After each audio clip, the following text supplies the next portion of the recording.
समय की बात है जब मनीष और उसकी पत्नी आरती एक घर में रहते थे।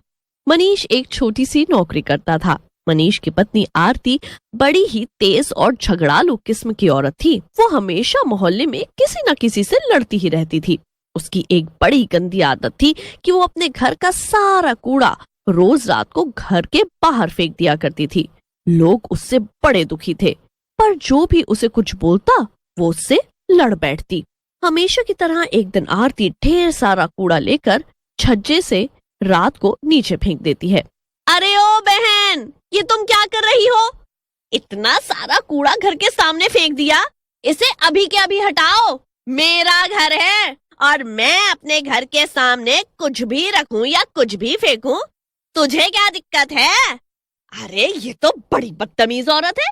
कैसे कैसे लोग आ जाते हैं रहने मोहल्ले में। अब थोड़ी देर बाद एक नया सफाई वाला आता है जो गली की सफाई कर रहा होता है। जब वो सफाई वाला आरती के घर के सामने इतना ज्यादा कूड़ा देखता है जिसमें से बड़ी ही गंदी बदबू आ रही होती है, तो उसका दिमाग चकरा जाता है। छी छी, ये किसने इतनी गंदगी कर रखी है? आज तक कभी मैंने यहाँ इस मोहल्ले में इतनी गंदगी नहीं देखी।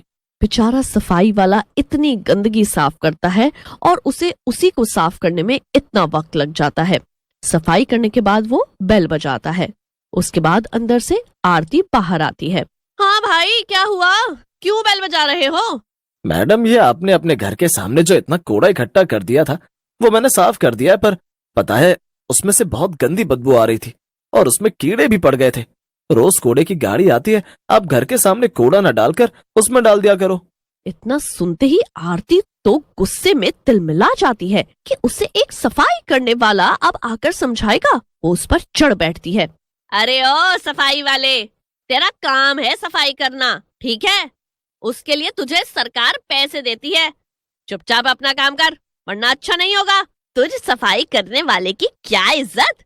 चल चुपचाप से यहाँ से निकल जा, वरना इतना सुनेगा कि याद रखेगा। आरती उस सफाई वाले को खूब सुनाती है और बेचारा सफाई वाला जरा सा मुंह लेकर वहां से चुपचाप चला जाता है। सब पड़ोसी ये तमाशा देख रहे होते हैं, पर आरती के कोई मुंह नहीं लगना चाहता था। अब शाम होती है और उसी दिन आरती के घर कुछ मेहमान आते हैं। उसके घर खूब पार्टी होती है, पूरी रात शोर मचता है और फिर घर के बाहर ढेर खाने के डब्बे और कूड़ा पड़ा होता है। सफाई वाला जब दोबारा आता है तो फिर से ये सब देख वो बड़ा दुखी हो जाता है, पर बेचारा चुपचाप सब साफ करता है। आरती अब रोज ऐसा ही करती है। उसे लगता है कि सब उससे डरते हैं तो उसे कोई कुछ नहीं बोलेगा। उसके घर के आगे इतनी गंदगी फैली रहती है कि बस दूर दूर तक उसकी बदबू आती है। एक दिन हमेशा की तरह सफाई वाला आरती के घर के सामने का ढेर कूड़ा उठा रहा होता है। कूड़े में आरती ने एक तेजाब की बोतल फेंक रखी होती है जो चटकी हुई होती है।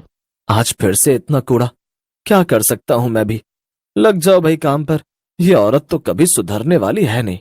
सफाई वाला कूड़ा उठा ही रहा होता है कि वो बोतल उसके हाथ में ही फूट जाती है और सारा तेजाब उसके हाथ पर गिर जाता है। सफाई वाला बुरी तरह चिल्लाने लगता है।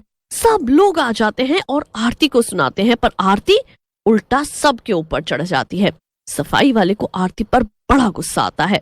सफाई वाला वहां से अपना जला हाथ लेकर चला जाता है। उसके बाद उसका हाथ सड़ते सड़ते इतना बुरा हो जाता है कि पूरे शरीर में फैलने लगता है और उसकी मौत हो जाती है। मरने के बाद वो भूत बन जाता है। उसे आरती पर इतना गुस्सा होता है कि उसकी आत्मा को शांति ही नहीं मिलती। उस औरत की वजह से मैं कितना परेशान हुआ। हर रोज जानबूझकर उसने मेरे साथ ऐसा किया। उसकी वजह से मेरा पूरा परिवार बिखर गया। अब मैं उसे नहीं छोड़ूंगा। उसे ऐसा सबक सिखाऊंगा कि जिंदगी भर याद रखेगी। अब बताऊंगा इसे तो मैं। बड़ा दुखी किया इसने मुझे, अब इसकी बारी है। भूतिया सफाई वाला अपने हाथ को घुमाता है और सारा कूड़ा उड़कर आरती के घर के अंदर जाने लगता है। धीरे धीरे आरती का पूरा घर उसी के फेंके हुए कूड़े से भर जाता है। चारों तरफ कूड़ा ही कूड़ा होता है। ये सब करके भूतिया सफाई वाला तो वहां से गायब हो जाता है, पर रात को सोते हुए आरती को बड़ी बदबू, ये अजीब सी कैसी बदबू आ रही है।